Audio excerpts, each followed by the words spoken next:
Welcome back to this video. Today I am going to explain you Spearman rank correlation and I will solve two questions related to Spearman rank correlation.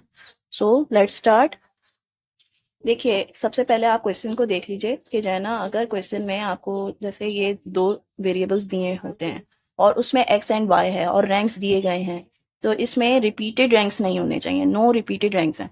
तो उसका आज formula मैं explain करूंगी और solution करना है वो मैं पूरा कंप्लीट आपको एक्सप्लेन करूंगी। तो लेट्स स्टार्ट। और अभी तक है, अगर आपने सब्सक्राइब नहीं किया है तो सब्सक्राइब ज़रूर कर दीजिए एंड अगर वीडियो पसंद आए तो लाइक ज़रूर कर दीजिएगा और अपने फ्रेंड्स को शेयर ज़रूर कर दीजिएगा। Now let's start. देखिए क्वेश्चन ये है और इसमें दिया गया होता है फॉलोइंग रैंक्स हैं। देखिए ये वाला तो क्वेश्चन रैंक्स का है कि ये रैंक्स दिए गए हैं। किसी किसी क्वेश्चंस में रैंक्स भी नहीं दिए जाते, तो नहीं दिए जाते हैं। देखिए ये जज एक्स है और ये जज वाई है। इन्होंने डिफरेंट जो है सैम्पल्स के रैंक्स दे दिए गए हैं और ये जो ड्रेसेस हैं ना, उनके कंपटीशन में रैंक्स दे दिए हैं। लेकिन अगर किसी क्वेश्चन में अगर आपको रैंक नहीं दिए गए होते हैं तो आपको रैंक देने पड़ते हैं, मार्किंग वाइज रैंक देने पड़ते हैं। और इसमें आपको ये देखना है, ये देखें रिपीट नहीं हो रहा है। देखें 8 इनमें कोई नहीं है, जैसे 6 नहीं है या 2 नहीं है, ये पूरा रैंक हुआ हुआ है। सही, तो इसी तरह होगा। और दूसरा, फिर हम इसका सबसे पहले फॉर्मूला यूज करेंगे। देखिए ये फॉर्मूला ये है,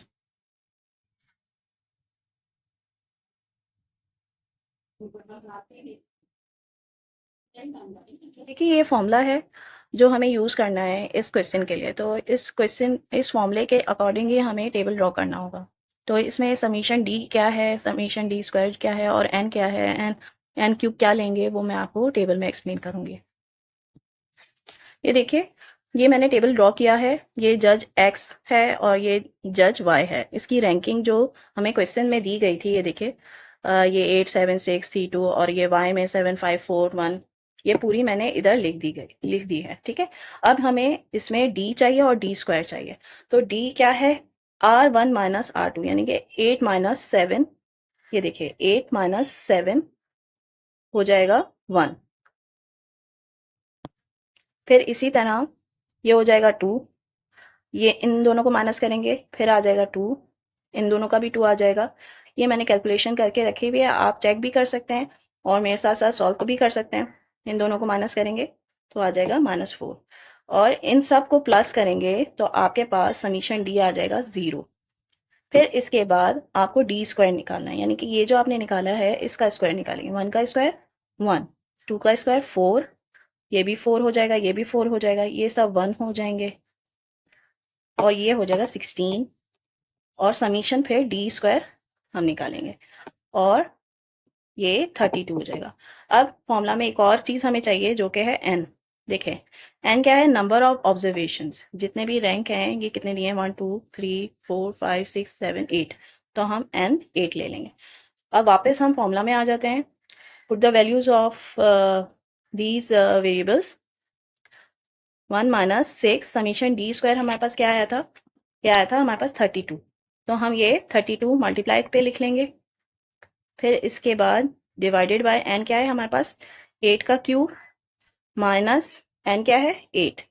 ठीक है, अब इसके बाद हम क्या करेंगे, इसको सॉल्व करेंगे कैलकुलेटर से, तो 192 आ जाएगा और ये आ जाएगा 504। फिर इसको जब डिवाइड कर लेंगे हम, तो इसमें आ जाएगा ये 1 - 0.381 और इसको भी माइनस करके आ जाएगा 0.619।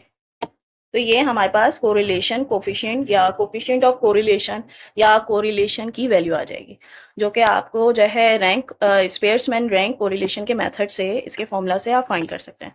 और आखिर में आप ये वर्डिंग्स भी लिख सकते हैं, there is positive correlation between X and Y जजेस। अब हम अपने नेक्स्ट क्वेश्चन में आ जाते हैं जिसमें रैंक नहीं दिया हो। ठीक है, ये देखिए, ये स्पेयर्समैन रैंक कोरिलेशन का ये फॉर्मूला बिल्कुल सेम होगा, लेकिन इसमें देखें ये हमें ऑब्जर्वेशंस दी गई हैं। ठीक है, इसमें रैंकिंग नहीं की है। ठीक है, और इसमें क्वेश्चन में लिखा हुआ भी आया है कि मेथड ऑफ रैंक डिफरेंसेस से आपको ये क्वेश्चन सॉल्व करना है। तो ये रैंक का जितना भी आता है तो ये स्पेयर्समैन रैंक कोरिलेशन का ही फॉर्मूला लगता है। तो हम कैसे सॉल्व करेंगे, सबसे पहले मैं आपको फॉर्मूला लिखकर बता देती हूँ कि फॉर्मूला क्या यूज होगा। देखें फॉर्मूला वही है, रैंक दिया हो या नहीं दिया हो, रैंक तो आपको फाइंड करना भी आना चाहिए। तो ये फॉर्मूला हम बिल्कुल ये सेम लिख लेते हैं। अब रैंक कैसे फाइंड करेंगे, सबसे पहले ये देखें ये ऑब्जर्वेशन दी गई हैं, तो इससे रैंक कैसे फाइंड करेंगे, डी कैसे फाइंड करेंगे, एन हमें कैसे पता चलेगा, ये टेबल में आपको बताती हूँ। अब ये देखिए इसमें मैंने एक्स की वैल्यूज लिख ली हैं, ये जो है क्वेश्चन से लिखी हैं, और ये वाई की वैल्यू लिखी है। इसमें रैंक में R1 बनाऊंगी इसको देखकर, और R2 जो है इधर कॉलम में लिख दूंगी इसके जो है अकॉर्डिंग, ठीक है। और डी वही होगा जो पिछले क्वेश्चन में हमने फाइंड किया था, R1 माइनस R2, और उसका जो डिफरेंस का स्क्वायर हो जाएगा ना, वो इस कॉलम में आएगा। तो ये कैसे फाइंड करेंगे, देखें सबसे पहले आप ये देखें इसमें सबसे बड़ी वैल्यू कौन सी है, वो है 18। तो 18 पे मैं लिख दूंगी 1, सही है। अब इसके बाद कौन सी है, 17 है, तो ये 2 हो जाएगा, सही है। इस तरह फिर ये हो जाएगा 3, ठीक है। फिर इसके बाद ये वाला 4, फिर इसके बाद ये वाला आएगा 5, फिर ये है होगा 6, फिर ये होगा 7, फिर ये होगा 8, ये होगा 9, और ये होगा 10, ठीक है। तो इस तरह हमारी रैंकिंग हो जाएगी। इसी तरह मैं इसकी भी रैंकिंग कर दूंगी, सबसे बड़ा इनमें से कौन सा है, ये है, ठीक है। फिर इसके बाद कौन सा है, ये वाला है। फिर इसके बाद हमारे पास आ रहा है ये वाला, ठीक है। फिर इसके बाद आ रहा है 4 नंबर पे 9 आ रहा है। फिर इसके बाद आ रहा है ये वाला 7। फिर इसके बाद ये 6 है, ये 8 है। ये देखिए मैंने यहाँ करके रखा है, इसलिए मैं ये आपके सामने सॉल्व कर देती हूँ। तो ये इस तरह आपकी रैंकिंग हो जाएगी, ठीक है। अब इसमें क्या करना है कि आपको डी फाइंड करना है, R1 माइनस R2। तो ये करेंगे 4 माइनस 1, देखें 4 माइनस 1 इजिकल्स टू 3 हो जाएगा। इसी तरह आप ये सॉल्व करते रहेंगे, इन दोनों को जो है माइनस करते जाएंगे, तो ये आ जाएगा 0, फिर आ जाएगा -3, फिर आएगा 0, फिर 3, आप सॉल्व करते जाएं, आपका आ जाएगा ये -2, -1 और ये 3, ठीक है। अब ये समीशन डी हम जब फाइंड करेंगे तो ये होगा 0। फिर इसके बाद इसका स्क्वायर ले लेंगे, 3 का स्क्वायर 9 होता है, 0 का तो 0 होता है, फिर 9, 0, 9, 9, 6 का 36 होता है, इसका 4 होता है, 1, 9। समीशन डी स्क्वायर होता है, फिर इन सबको ऐड करेंगे तो आ जाएगा हमारे पास 86। अब हम ये वैल्यूज जो हमने फाइंड की हैं, इधर एन हमारा होगा नंबर ऑफ ऑब्जर्वेशन कितनी है हमारे पास, 1 2 3 4 5 6 7 8 9 10। तो ये 10 है हमारे पास टोटल ऑब्जर्वेशन। ये वैल्यूज हम अब फॉर्मूलाज में पुट करेंगे। अब ये देखिए r is equals to 1 minus 6, summation D square जो हमारा आ रहा था वो था 86, वो 86 से हम मल्टीप्लाई कर देंगे, n क्या था 10, 10 का क्यूब माइनस 10, जो कि आ जाएगा 1 माइनस 516 डिवाइडेड बाय 990, ठीक है।